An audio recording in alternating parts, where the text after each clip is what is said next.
Hello. Every year, the MLB gathers to decide if they need to make any rule changes throughout the league for the oncoming season. In my previous speech, I talked about modern rule changes for this season. I will now want to focus on major rule changes throughout history and time. As a previous baseball player and umpire, I know rules need to be understood by all and written correctly. And if any changes need to occur, it happens before the season so everyone's on the same page. We'll first talk about the strike zone, then the field dimensions, and finally the addition of instant replays. My first topic will be the strike zone.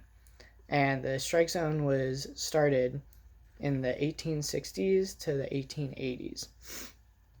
And according to ESPN.com, in 1963, that is when umpires started calling balls and strikes. And at the start of that, they gave them 9 balls and 4 strikes. And then in 1889, it changed to 4 balls and 3 strikes as we know it today.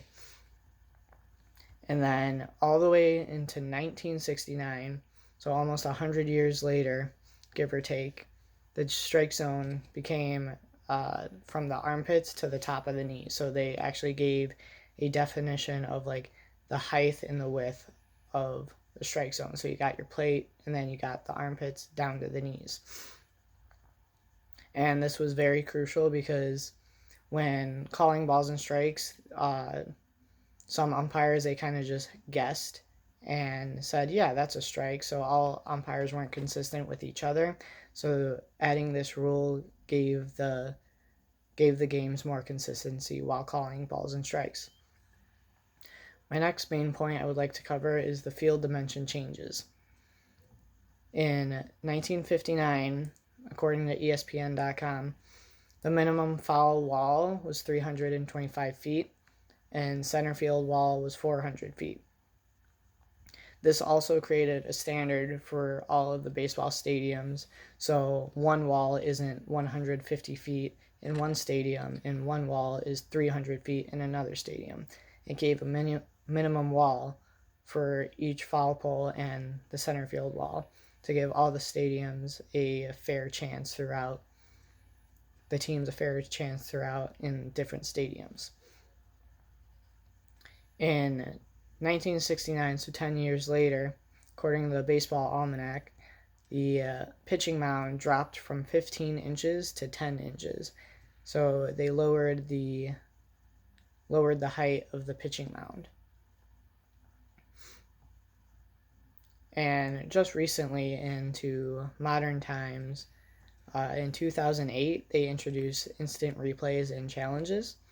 And this became crucial for challenging plays. So if it was really used for if a play was like foul or fair, really check to see if the umpire got that right.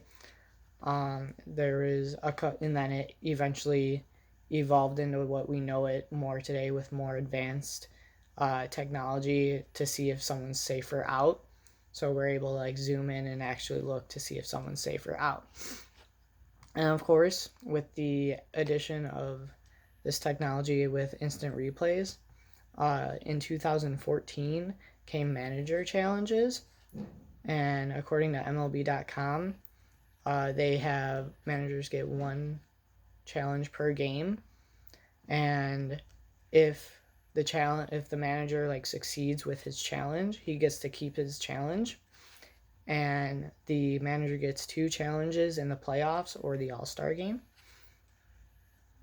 And the manager used to have 30 seconds to challenge a play, but now recently in 2020, this changed to 20 seconds, so they now have less time to see if they want to challenge that play or not. And with more technology coming up in future years, I feel like there'll be more ways we can use technology in helping the accuracy of the game, calling plays and helping umpires out.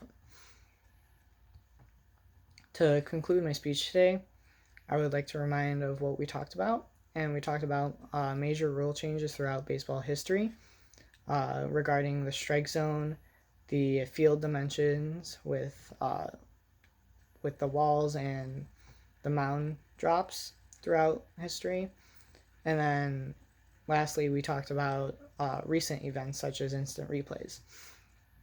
There were a lot more changes to cover throughout baseball, but these I feel impacted the game in such a way that it standardized the game so we can have a fair and accurate gameplay throughout the full season.